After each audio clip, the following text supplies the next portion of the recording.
Hello friends, this is doctor Ravi Saini. Previous lecture में हमने measures deal किए थे टू कंट्रोल इन्फ्लेशन, जिसमें हमने मॉनेटरी और फिजिकल मेजर्स के बारे में डिस्कस किया था कि कैसे जो आरबीआई है वो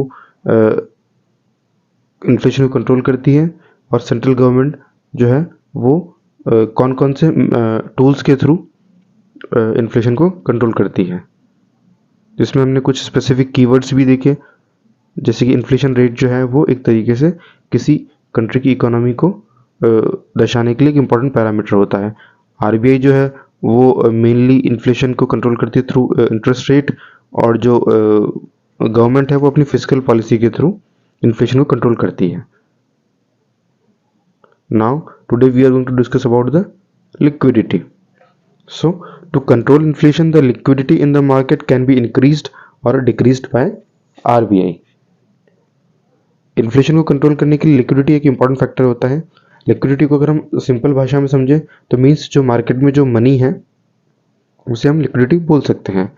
तो अगर लिक्विडिटी को रिड्यूस किया जाता है तो इन्फ्लेशन भी रिड्यूस हो जाता है, और अगर लिक्विडिटी को इंक्रीज किया जाता है तो इन्फ्लेशन भी इंक्रीज हो जाता है। मॉनेटरी पॉलिसी को लिक्विडिटी को इंक्रीज या डिक्रीज करने के लिए यूज किया जाता है। जैसे कि अगर मॉनेटरी पॉलिसी के थ्रू अगर लिक्विडिटी इंक्रीज होती है तो यानी मार्केट में ज़्यादा पैसा आता है तो डिमांड भी ज़्यादा होगी वस्तुओं की, और डिमांड ज़्यादा होगी तो इन्फ्लेशन डेफिनेटली अपने आप बढ़ जाएगा। अगर आरबीआई की मॉनेटरी जो पॉलिसीज है उनके थ्रू लिक्विडिटी या पैसे को मार्केट में कम किया जाता है तो डिमांड भी कम होती है और इन्फ्लेशन भी कम हो जाता है।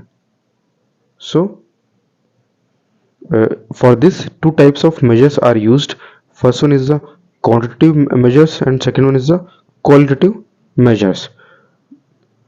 क्वांटिटेटिव जो मेजर्स हैं उसमें इंपॉर्टेंट जो टूल्स हैं वो हैं CRR, that is called cash reserve ratio, second is statutory liquidity ratio, third is bank rate, fourth is repo rate, fifth is reverse repo rate, sixth is marginal standing facility, seventh is standing deposit facility, open market operations, and the last one is the long term repo rate operation.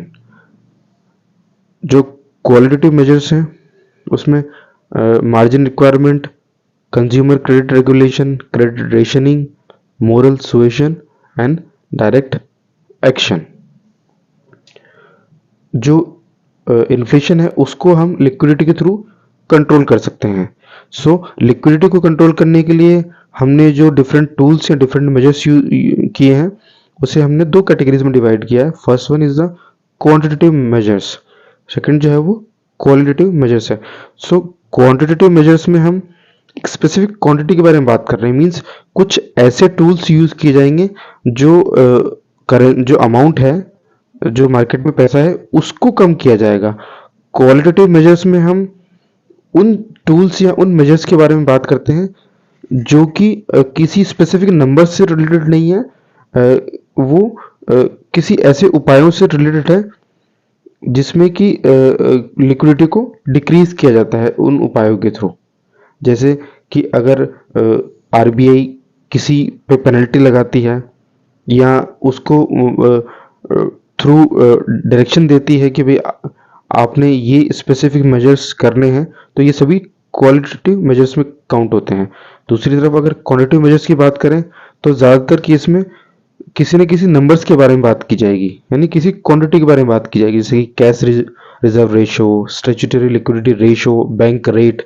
यहाँ पे कुछ ना कुछ specific rates या numbers के through उस liquidity को control किया जाएगा जिससे कि इन्फ्लेशन कंट्रोल होगा।